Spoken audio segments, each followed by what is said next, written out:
La lápida de Juan José Morales Roa y Alfarol en el santuario del Cerrito del Carmen. En el piso de la iglesia del Cerrito del Carmen, en la ciudad de Guatemala, se encuentra empotrada una losa sepulcral que une dos épocas. Recuerda a un hombre fallecido en 1783, pero no fue grabada e instalada sino hasta 1821. El texto, redactado en un castellano colonial de factura popular, constituye un pequeño y valioso testimonio epigráfico no solo para la historia del santuario, sino también para el estudio de las costumbres gráficas periféricas de finales del período virreinal. Una inscripción en castellano colonial. El Cerrito del Carmen es la colina, situada hoy en la zona 1 de la capital guatemalteca, sobre la que se erige la ermita homónima, el templo más antiguo de la ciudad, edificado a principios del siglo XVII para custodiar una imagen de la Virgen del Carmen traída por el ermitaño genovés Juan Cors. Entre las losas del piso de la nave se conserva esta lápida funeraria, cuyo texto, en la grafía original grabada en la piedra, reza: Aquí yace desde 17 de diciembre de 1783 el cadavex del Hexmano Moxales X Os y Alfarol fundadox de esta iglesia y C puso esta losa a expensas del cura Lomasas del año de 1821. Se trata de un castellano escrito por una mano poco acostumbrada a la ortografía culta de la época, con resultados fonéticos y gráficos típicos de la producción epigráfica local. La sustitución sistemática de algunas consonantes por la letra X y el uso de la C en lugar de la siglo. El texto y su lectura.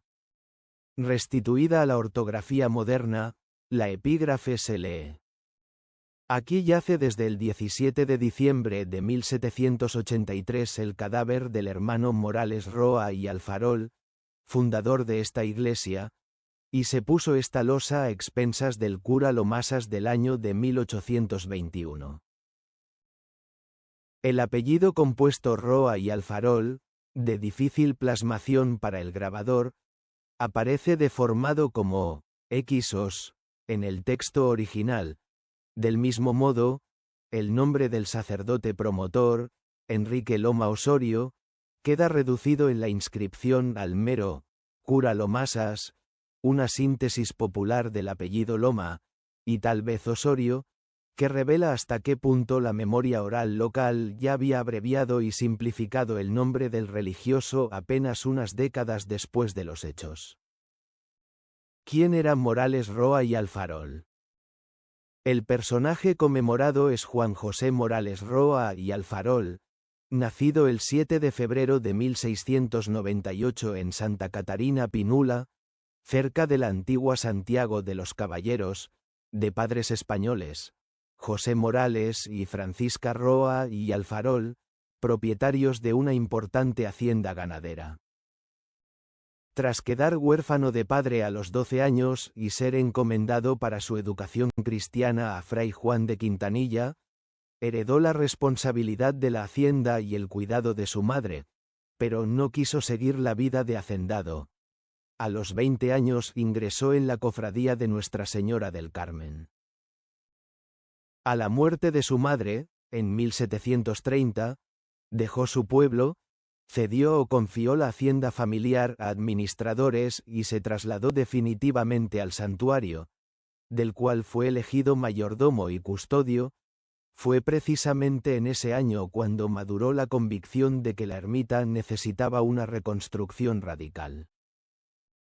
Desde entonces y hasta su muerte no volvió a alejarse del lugar, viviendo durante más de medio siglo en una pequeña estancia fortificada dispuesta en el torreón cilíndrico frente al templo, desde donde velaba por la custodia de la ermita. Un retrato al óleo, obra del pintor Rosales, se conserva todavía en el santuario y lo representa ya anciano, con un rosario en una mano, apoyado en un bordón y sosteniendo un cepillo para la recolección de limosnas decorado con la imagen de la Virgen del Carmen. Una iconografía que fija su memoria precisamente en el papel de demandante de limosna y custodio al que había dedicado su vida. La reconstrucción barroca de la ermita.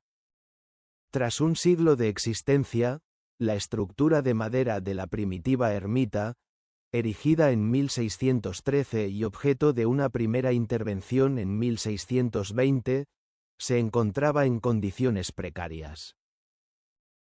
Fue gracias a la iniciativa y a los fondos de Morales Roa y Alfarol que, hacia 1745, el templo fue reconstruido en las formas ultrabarrocas que, salvo por los daños sufridos en los terremotos de 1917 a 1918 y de 1976, conserva en la actualidad, incluido su valioso retablo mayor de 3 cuerpos.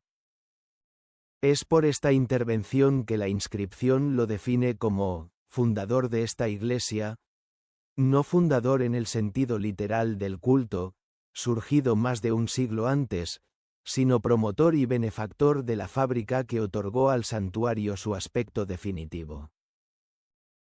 Morales sobrevivió también al terremoto de Santa Marta del 29 de julio de 1773, que destruyó Santiago de los Caballeros y obligó al traslado de la capital a la Nueva Guatemala de la Asunción. Tenía entonces 75 años. A su iniciativa se debe además la transcripción, mediante un escribano encargado, de los documentos de la sacristía dañados por la humedad, así como la recopilación de una información testimonial sobre la historia de la imagen mariana y de su ermita, fuente que sigue siendo valiosa para la reconstrucción histórica del santuario. La muerte y el entierro. El santuario custodiado por Morales fue también escenario de un acontecimiento de alcance mucho mayor que el de la historia local. En enero de 1774, tras el terremoto de Santa Marta, los notables del reino se reunieron en el Cerrito del Carmen para deliberar sobre el traslado de la capital, votando a favor del traslado al vecino Valle de la Ermita, al pie de la colina, decisión que llevaría, en 1776, a la fundación de la Nueva Guatemala de la Asunción. Morales Roa y Alfarol murió el 17 de diciembre de 1783, a los 85 años, y sus restos fueron sepultados en la nave del templo al que había dedicado la vida, tal como recuerda la losa. La lápida encargada en 1821. Casi 40 años más tarde, en 1821, el sacerdote entonces responsable del santuario, Enrique Loma Osorio, hizo esculpir y colocar a sus expensas la piedra conmemorativa sobre los restos del antiguo mayordomo, visible hoy en el lado izquierdo del altar. El gesto, tardío pero no casual, se sitúa en el mismo año en que la antigua devoción popular al Cerrito del Carmen se entrelazaba con los grandes cambios políticos de 1821, y atestigua la persistencia, a una generación de distancia, de la memoria del benefactor entre los fieles y el clero del santuario. Una grafía epigráfica popular. Desde el punto de vista filológico, el interés de la losa radica precisamente en su factura no culta. El grabador sustituye sistemáticamente algunas consonantes por la letra X, cadavex, por cadáver, hexmano, por hermano, moxales, por morales, fundadox, por fundador, un fenómeno que probablemente refleja un intento, poco dominado, de representar gráficamente una realización débil o aspirada de la R final o intervocálica a final de sílaba, más que un uso normado de la letra. A ello se añade la representación de la S con C, cepuso, por sepuso, resultado de la confusión gráfica entre sibilantes típica del seseo americano, que en la pronunciación hacía equivalentes C, S y Z y favorecía intercambios arbitrarios en su transcripción por parte de escribientes no entrenados.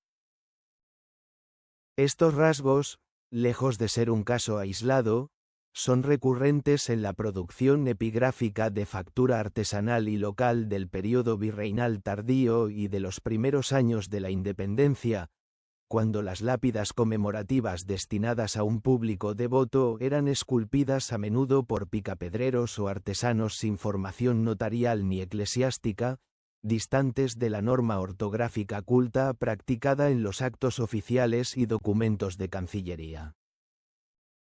La losa del Cerrito del Carmen ofrece así, junto con la memoria de un benefactor religioso, una pequeña pero auténtica muestra de esta lengua escrita periférica, suspendida entre la oralidad y una alfabetización incompleta.